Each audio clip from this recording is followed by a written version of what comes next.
خواتین کا جلوس اذاں میں شریک ہونا. اب آپ نے شام غریبہ کی مثال دی. میں اپنی بہن بیٹی اپنی خاتون کو کیوں شام غریبہ میں بھیجوں گا اگر مجھے یہ احساس ہوگا کہ ہاں مرد بھی ہو سکتے ہیں اور مجھے نہیں معلوم کہ مرد وہاں بیٹھے ہیں اور خواتین وہاں بیٹھی ہیں, تب جا کے چراغ گل ہو رہا ہے. اسی طرح جلوس اذاں میں خواتین ہیں اور مرد ہیں, تب جا کے میں ان کو بھیجوں گا. کیا میں ذہنی طور سے مطمئن ہوں گا؟ سب سے پہلے بات تو کہ جو جلوس اذاں ہم نکالا کرتے ہیں وہ دن کے وقت میں دن دہاڑے نکلا کرتے ہیں سب سے پہلے. دوسری بات یہ ہے کہ اگر آپ کو اپنی خواتین کو جلوس اذاں میں بھیجنے سے اعتراض ہے یا پریشانی ہے یا آپ اس کو معیوب بات سمجھتے ہیں تو پھر حج میں کیا کریں گے؟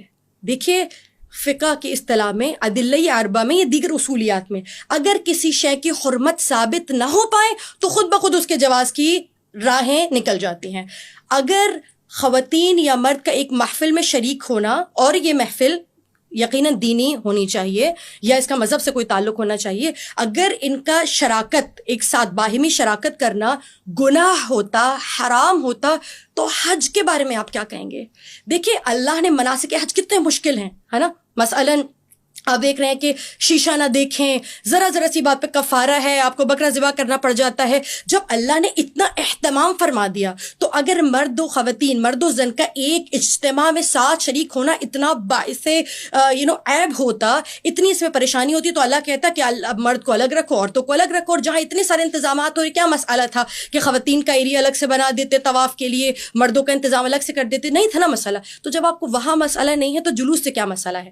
اب جو علماء, اب چونکہ آپ نے یہ جو بات کی وہ عوام کی بات نہیں ہے, یہ بات علماء کرام بھی کرتے ہیں, لیکن بیشتر اوقات یا بعض اوقات ایسا بھی ہوتا ہے کہ علماء کے درمیان خود اتفاق رائے نہیں ہوتا, خود اختلافات, حسد, جتنا بلکہ علماء میں اختلافات ہوتے ہیں نا اتنے امت میں اختلافات نہیں ہوں گے, اتنے عوام میں اختلافات نہیں ہوں گے.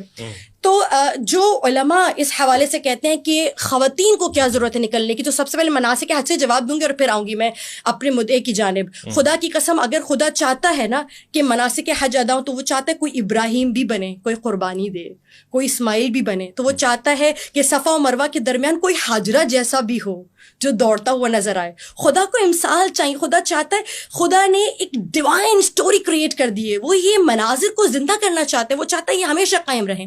اور اگر آپ یہ سمجھتے ہیں, مجھے آپ کا ایک سوال بہت پسند آیا ہے یا پسند آتا ہے, اکثر سنتی ہوں میں, آپ نے ایک سوال کیا تھا کہ خواتین نبی کیوں نہیں ہوتی؟ جی, نبیہ کیوں نہیں ہوتی, ولیہ کیوں نہیں ہوتی, یا ولایت بہرحال اس کو چھوڑ دیجیے, نبوت خواتین کو کیوں نہیں ملتی؟ تو دیکھیے ہر منصب کی ایک ریکوائرمنٹ, ایک تقاضا ہوتا ہے. نبوت کا تقاضا کیا ہے؟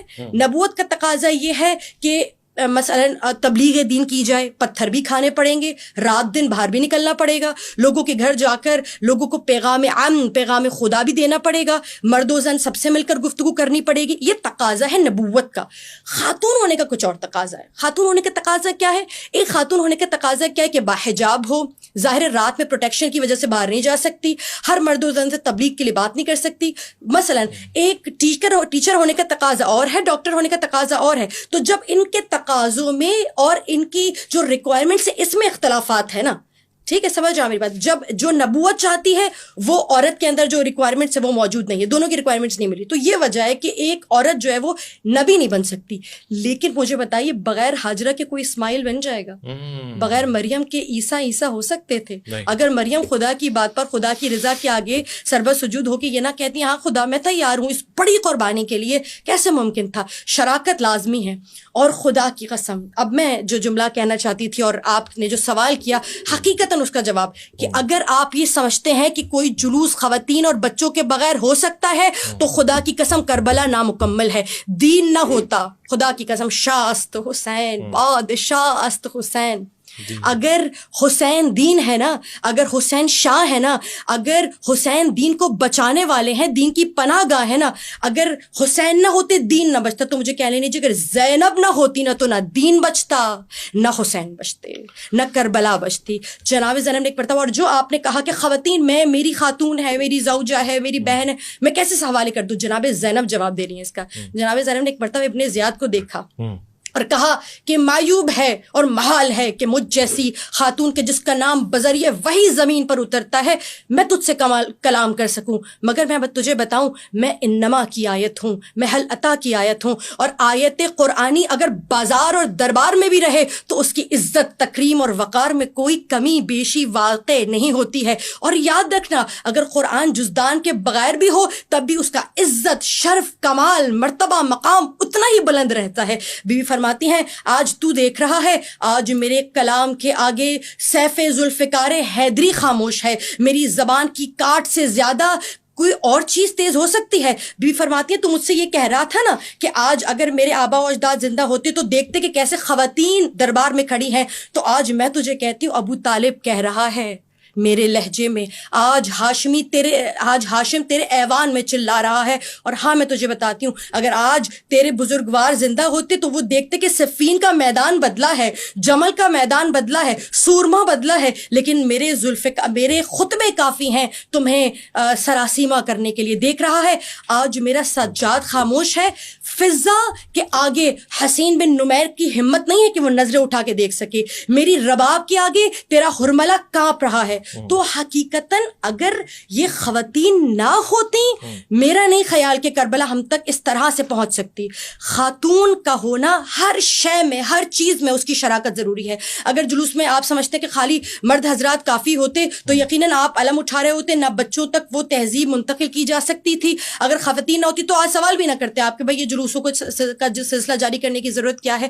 حقیقتاً مرد و زن دونوں کا کسی بھی روایت، کسی بھی تہذیب و تمدن کو آگے لے کر چلنے کے لیے میرا یہ خیال ہے کہ مرد و زن دونوں کا ہونا ضروری ہے۔ اور اگر خاتون لباس میں ہے، اچھے لباس میں، تو یاد رکھیے گا عفت اور پاک دامنی میں آپ کو بتاؤں حجاب کی بھی محتاج نہیں ہے۔ اچھا جی، اگر خدا نے آپ کہہ رہی ہیں کہ خواتین بے حجاب ہو کے جلوس میں آ جائیں؟ نہیں، بات مکمل کرنے دیں گے۔